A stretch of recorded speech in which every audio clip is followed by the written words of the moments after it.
வாக்குத்தத்தம் செய்த தேவனுக்கு ஸ்தோத்திரம். இன்றைய வல்லமையின் விதை, நான் உனக்கு சொன்னதை செய்யும் அளவும் உன்னை கைவிடுவதில்லை என்றார். ஆதியாகமம் 28:15. இது யாக்கோபுக்கு தேவன் கொடுக்கிறதான ஒரு வாக்குத்தத்தம். பெயர் செபாவிலிருந்து யாக்கோபு ஆரானுக்கு கடந்து செல்லும் பொழுது ஒரு சொப்பனத்தின் மூலமாக தேவன் அவரோடு இடைப்படுகிறார்.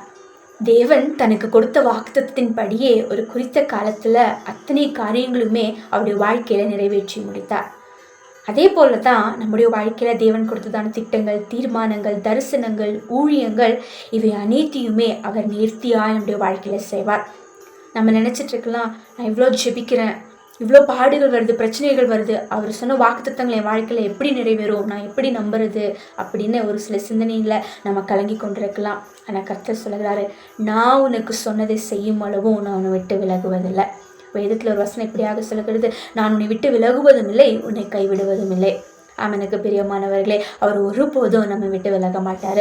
அவர் கொடுத்ததான வாக்குத்தத்தங்கள் அனைத்தையுமே நம்முடைய வாழ்க்கையிலே நிறைவேற்றி நாம் அதில் பயன்படும்படியாக அவர் செய்வார். நாம் அதில் சந்தோஷப்பட்டு மகிழ்ந்து களி கூறும்படியாக செய்து அவரும் நம்மில் களி கூறுவார்.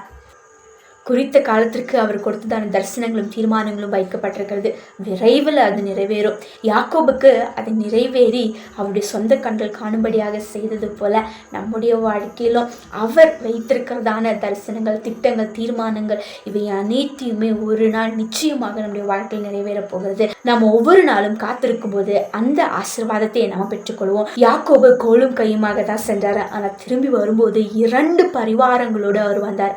அதே போலதான் நீங்களும் நானும் அவர் கொடுத்ததான வாக்குத்தத்தை பிடித்து கொண்டு முன்னேறி செல்லும் போது நாமும் எல்லா ஆசீர்வாதத்தையும் பெற்றுக்கொண்டு அவர் மகிழ்ச்சியாயிருப்போம். நம்புறீங்களா? கண்களை மூடி செபிப்போம். எங்களை ஆசீர்வதிக்கிற தகப்பனே, ராஜா, நான் சொன்னதை செய்யும் அளவும் உன்னை கைவிடுவதில்லைன்னு சொல்லி எங்களுக்கு வாக்கு கொடுக்குறீங்களே, உமக்கு ஸ்தோத்திரம். இன்றைக்கு யாரெல்லாம் நான் கைவிடப்பட்ட நிலைமையில இருக்கேன், எனக்கு உதவ யாருமே இல்லைன்னு சொல்லி புலம்பிக்கொண்டு கலங்கி கொண்டு இருக்கிறாங்களோ அவர்களுக்கெல்லாம் இந்த வார்த்தை போய் தொடட்டும் அப்பா. நீங்கள் அந்த வார்த்தை மூலமாக அவங்க கூட இடைப்படுவீராக தகப்பனே. ஏசப்பா, உம்முடைய கரம் அவர்களோடு இருந்து அவர்கள் கொடுத்ததான வாக்குத்தத்தங்கள் அனைத்துமே அவர்களுடைய வாழ்க்கையை நிறைவேற்றி நீங்கள் சந்தோஷப்படுத்த போகிறபடியால் உமக்கு ஸ்தோத்திரம். இயேசுவின் நாமத்தில் பிதாவே, ஆமேன். கர்த்தர் தாமே நமக்கு சொன்னவைகள் எல்லாம் செய்து நிறைவேற்றுவாராக. வல்லமையில் வளரு, வல்லமையாயிரு. God bless you.